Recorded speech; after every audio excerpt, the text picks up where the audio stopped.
Okay, hi everyone. I was really nervous. I was about to have some technical difficulties, so I'm glad I'm here and we got on Zoom. And I'm really excited with what I have to share tonight for our Gold Mastermind series, week 3. We are going to talk about business ownership and then segue over into what that looks like for us and empowering other people, calling out potential, that sort of thing. I'm also going to get into our virtual office a little bit here. Let me start by sharing my screen. Okay, is that working? Okay, great.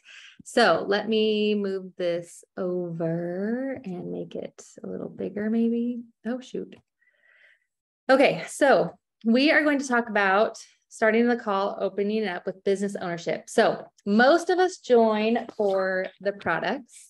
There are the exceptions of people who saw what this opportunity can provide, the vision that it is for and can be for all of us. I want to see more people, so I'm going to change my screen maybe. Oh, there we go. Okay. I want you guys to put in the chat if you started for the business or the products. I'm trying to find. Most people are going to be in the category of products. So there's a shift in the mindset that has to happen when you're here for the products. And even if you came for the business, there is a little bit of realizing what it takes to get a business going and off the ground. So I'm going to talk through a little bit here. It's not a lottery ticket. A lot of times there's this stigma with network marketing that it's like, oh, if I can get my runner and my rock star, then I go to the top. Or it's just like, we're going to see if this happens and then hope things happen. That's not the case. And so I'm going to break down a little bit of the typical business ownership, and that comes at the great cost. And then that way you have this framework of like what it takes to build a business, and then be thankful that it doesn't require all of that as a traditional business ownership. So go to my next slide here. I'm going to go into a little bit here. There's this comment, I tried it, it didn't work for me. Why do we fail in network marketing? And the question that's posed is, was it really network marketing that didn't work, or was it they did not work? Are you hoping it just works out, putting in the minimal efforts, or have you embraced the concept of business ownership? So I'm going to talk through Small Business Association statistics from 2018. 6 million businesses were started, and average amount that was borrowed was $100,000. Almost all of those people won't earn a profit until their 3rd year. The Small Business Association said it's a huge success if people will break even in their 1st year. Most small business owners work 50 to 80 hours a week. They'll invest thousands of dollars in coaching to hopefully get their money back. And then this is the normal expectation for starting a business. Like nobody's batting an eye at it, or doctors who go through residency and they have to leave their family and they are living off of 40 grand a month or a year. That's accepted. That's standard. But for some reason, this isn't the attitude towards network marketing. And I think it's because it's available for anyone, and anyone can do this. That's a blessing, but it's also a curse in that you can come in and anyone can do this even without that framework of I'm signing a loan for 100 grand at the bank. So, so more often than not, people come into this and they'll just put up a post or two, they'll watch a training or two, maybe they'll get brave enough to send a few messages, and they put in that bare minimum effort, and they never fully embrace this concept of being a business owner, what that entails. They're unwilling to put in the time to do the trade-offs of working a Saturday morning or an evening or getting up early. They're not willing to invest in the growth and the training, to put in that hard work. And then some people sit in this camp of, well, I'm putting a lot of effort in here and I'm not getting paid. I'm not seeing that return yet. And so I just want to talk through a little bit on how, anyone who's been around and reached the other side, when they've treated it like the business and it's acted like the business, then they see that you have pushed that big rock up the mountain, right? When your efforts don't match your paycheck. And then all of a sudden you see the efforts that you've put forth come to fruition. You start seeing that your paychecks are matching or exceeding the work that you're putting in. And so then I put on here that this is one of the best businesses in the world because of the freedom that it can give you. And that comes from it. And so the commitment here isn't a huge startup investment, but committing to showing up, learning, growing, and getting better is really that trade-off. That's what it's going to require. That's what it takes. I want you to imagine this. You go into a bank, you're sitting down, you're getting ready to sign that $100,000 loan, and you probably put your house up for collateral. You're investing in the logo, the website, the products, the building, the staff, the shipping, all of this effort to put in. You're ready to commit to that 60-hour work week, going away from your family, getting up early, staying up late. And then you're going to tell that bank owner that I'm just going to see where this goes. We'll see. Like, I'm just going to put up my minimum effort and we'll see if this takes off. Like, that doesn't match, right? That doesn't fit. So I'm trying to make this analogy of like, when you're here to make business income and when you're here ready to get started and go towards these big goals and dreams that you have for your family and your life, and you want to change things, then you don't want to sit here wishy-washy. We're going to see if this works. I'm going to show up an hour this week, like here and there, or I'm not going to be consistent because I have this reason and life's busy and this is crazy. And like, it's not going to work that way. And so when you have, let's see. Oh, and then I was just going to say that those who quit will find it easier to say network marketing didn't work versus I didn't work. So the commitment here is not a huge startup investment, but to commit to show up, learning, growing, and getting better is. And so I'm going to talk through here the price to pay. That does bring huge payoff, but this is what it takes from us to be business owner mindset and the shifts that you want to make sure you have. Committing to your emotional management. You want to be okay when people look down at you, if someone quits, if things are hard, if your points fall back. Like, you have to be able to regulate and not ride that roller coaster of up and down that can come through business ownership, and that can come through network marketing and the hardships we have to deal with. You have to commit to this long-term journey. You don't want the back door. If your belief is strong enough that this is the avenue that's going to get you so you can stay home with your kids or pay off that debt, then you are going to remove the possibility of quitting. And you're here through thick and thin. You're here and you're going to figure out what needs to change when things are slow or stalling out or hard. You're going to commit to personal growth. That's huge. And you will understand that the pain staying the same is worse than the pain of trying to change. So we're always developing. We're always growing. And we're going to push our comfort zones and be willing to do something new. You have to have that can-do attitude and spirit, and that that you can learn anything that's needed. Emily's laughing. I can't read the comments. I'm so stressed over your low battery, and somebody just made a comment about it. Oh no, it's not read yet. Oh. All right. So the last thing is persevere. So, and just knowing that you are getting your business off the ground, and it takes a lot of work and effort and that commitment. So, but knowing the payoff is huge. Like when you are in Emily's place and you can checklist all these things that you were dreaming about at the beginning, and then you look back and you're like, wow, it was worth every ounce of hard and effort. And here the question is, are you a business owner? I want you to be honest with yourself. What's your attitude? Do whatever it takes, or are you kind of in the we'll see what happens camp? And then you need to know what your end goal is. It might just be enough money to go on your date at night or with your husband, or it might be to get off out of your debt or to replace your income so you can stay home. It might be just covering your mortgage or a car payment. So you need to know what your end goal is.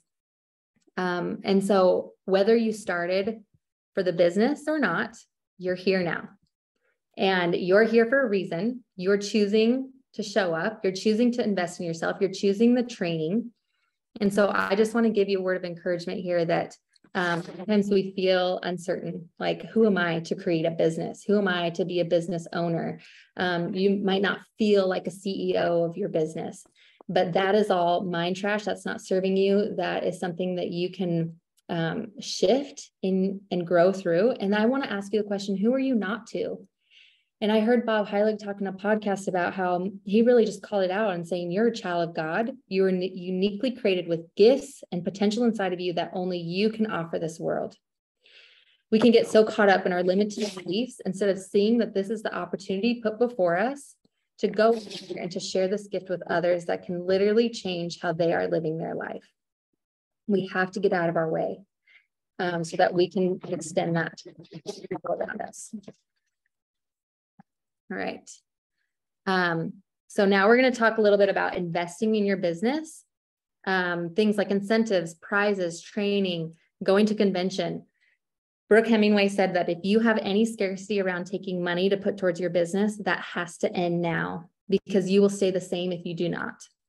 And it's not investing in a foolish way that's going to wreck your business or wreck your finances, but it is choosing to take some of what you're earning to put back into it, because you will see return from that. And she said you can't afford not to. And she made this big plug about convention, and you'll hear it from all of your leaders that's saying that if you don't get to convention, well, Brooke Hemingway called it this way: if you're not getting to convention, then she said you're not taking your business seriously. Unless you have a life event, having a baby, a wedding, something major, like, you are going to work your life around getting there. And Christy Jex on the call, she also said that, like, there's no question that other business owners, traditional business owners, are getting themselves into the room of whatever it is as a part of their investment. So I am going to break down here for you what we're earning. So at a 209 pack, on your first level, you are earning $25. Your second level, $12.50. Third level, $7.50. Fourth level, $5. On a 109 pack, first level, $20. Second level, $5. So if you're not investing a portion of that into your team, your mindset is off. And if you're financially strapped, look at what you are earning and take a percentage of that. You can just do a $5 stackable incentive, free enrollment, a gift with purchase, like, make it fun, make it simple. It doesn't have to be anything expensive, but that will pay dividends with getting energy on your team, momentum, excitement. You will see growth through that. And then investing in the coaching and the training and the books. This is improving your mindset. It's helping understand yourself. So again, you can get out of your way, and it's going to bring the growth that is so necessary for our business.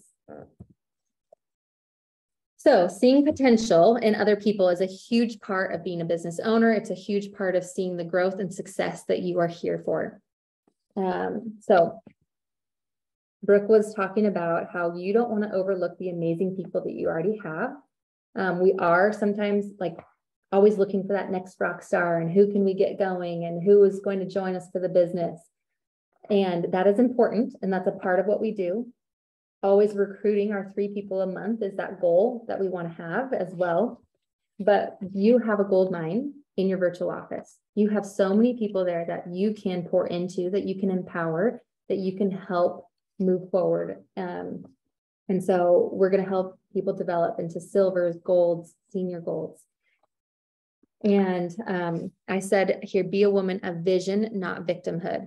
And Liz talked about this in our first call, but Brooke brings it up again on just how it is so critical for us to not sit in victimhood status. And when you're a woman of vision for yourself, you also need to be a woman of vision for the other people around you. So what do I see in Carly? What do I see in Sarah? What do I see in Liz?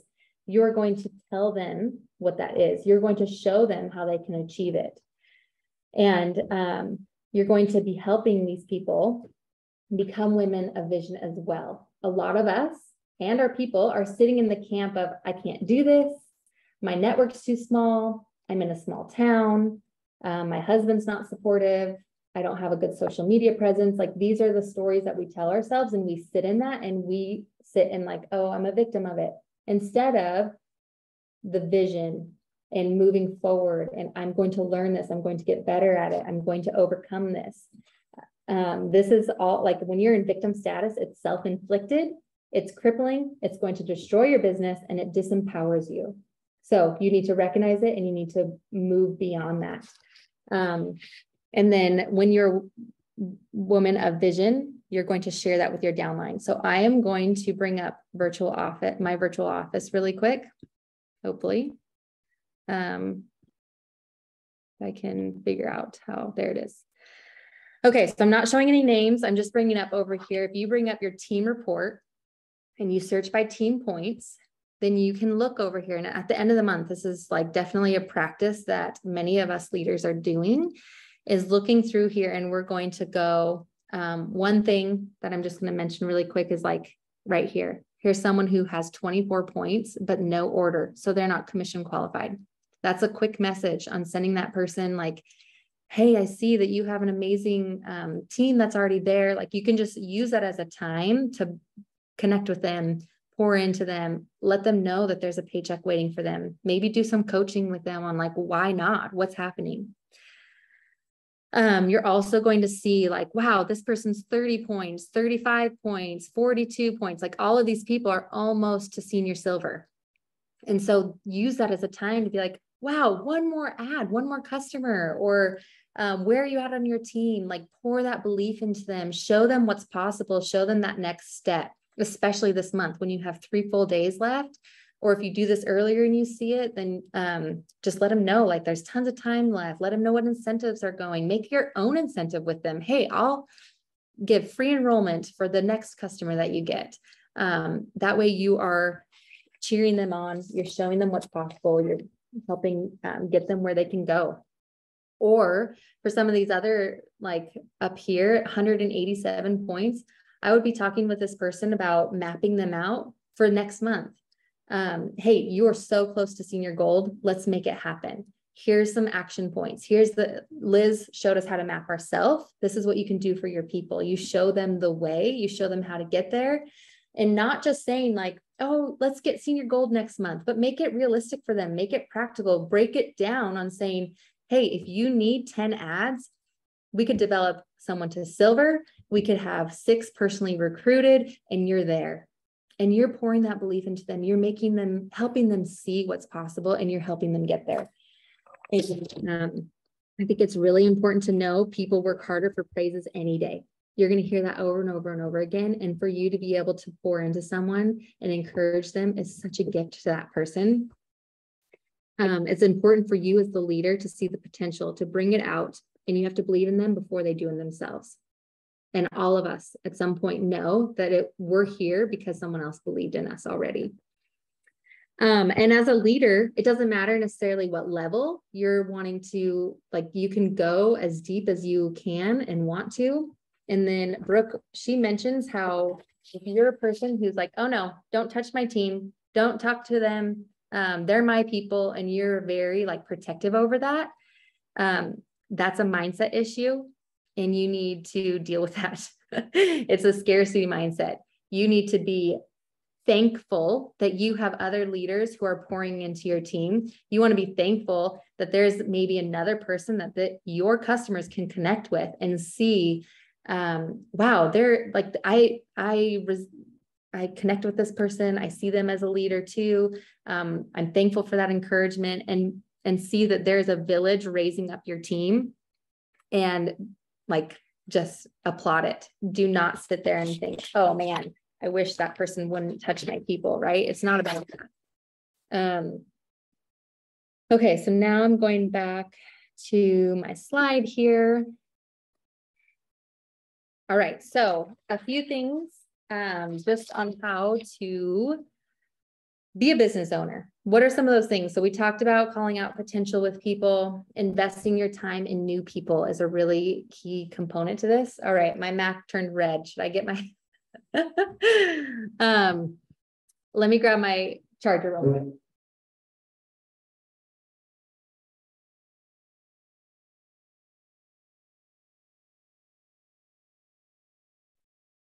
Am I the only one that knows Hannah has 57,000 unread emails?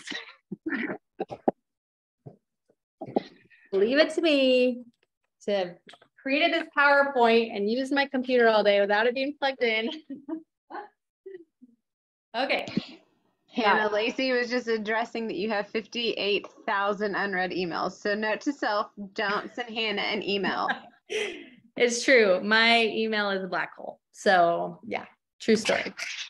Okay. So you are going to invest in your people with your time. It's really important to help your new people when they're excited. If they're brand new, they don't know what they're doing. And Brooke Hemingway, she shared about how, well, I'll get there in a minute. So if you have someone who is willing, coachable, excited, they're doing the work that you were telling them to do, you are going to run with them, even when it's inconvenient. So it's less about you and it's more about them. There's this critical, urgent time frame for people who need your help when you are getting going. And sometimes, especially early on, we want time freedom before we have earned time freedom. And so it's important, again, when you are comparing to traditional business ownership, that you show up and that you're present for your people, even when you're traveling, even when it's inopportune timing on your end, but your person just put up a post and they're asking you questions about how to respond, or you're in three-way messages with these people. You get involved because they're there doing the actions and they don't know what you're doing. And so you get to come alongside them. You're going to hold their hand and show your support in getting them going.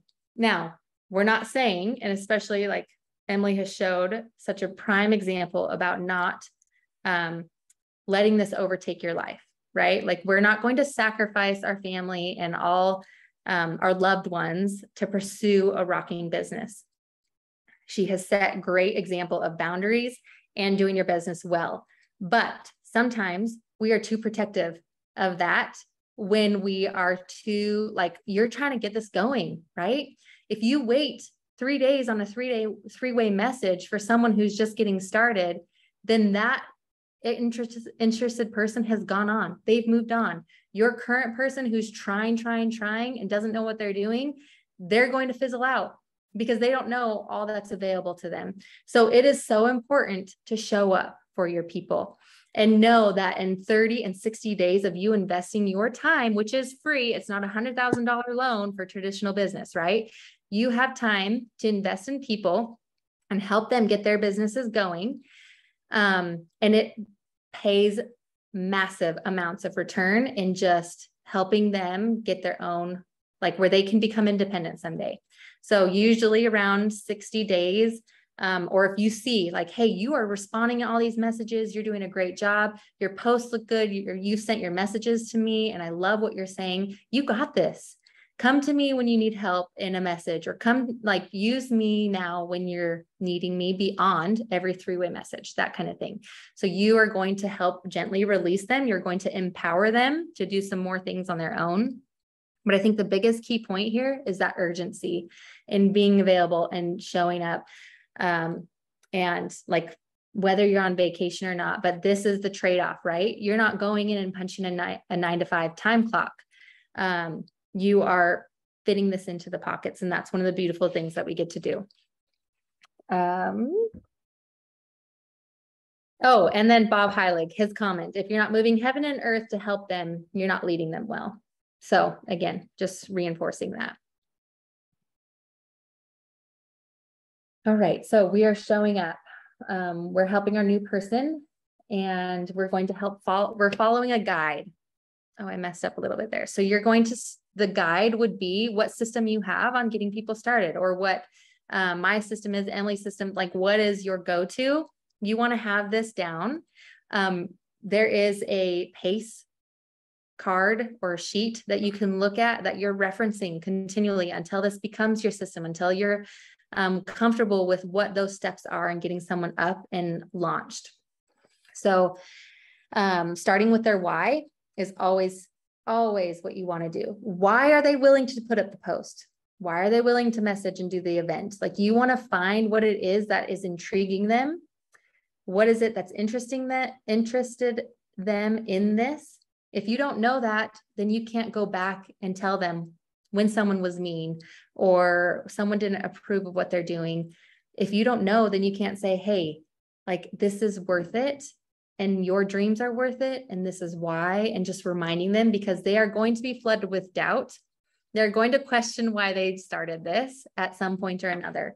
And so, like I said, you're starting with their why, you're selecting a pace. There's a video toolbox. I have it in Rising Jewels, an updated one that you guys don't necessarily send them all at once, but use that as a resource of like, hey, what does it look like to message? Emily has a great one on that. Or what is the compensation plan? Like, then you can go and pull from that video toolbox and send it to help them.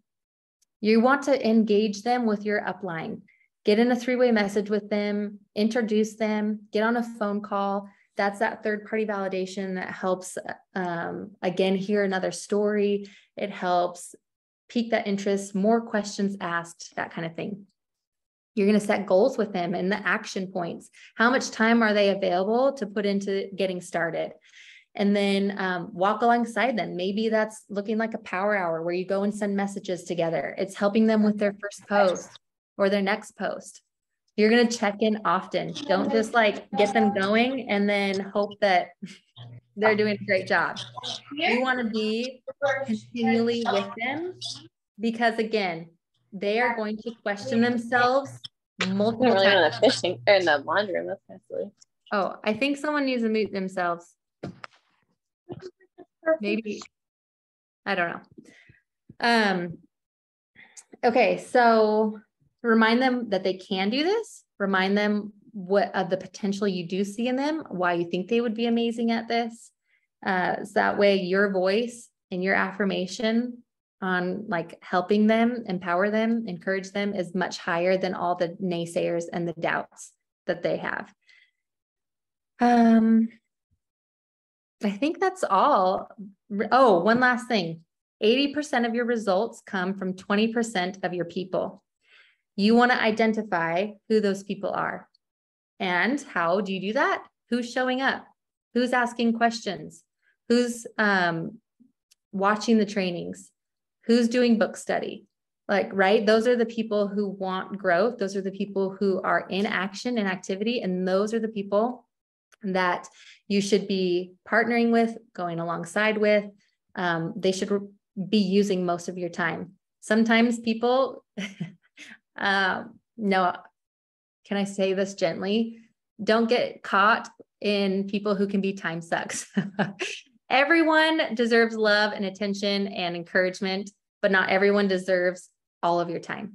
So you want to be wise with that and know that your top 20% are who you invest most of your time with. And I think that's all. Are there questions? Do you guys have anything that we can go over?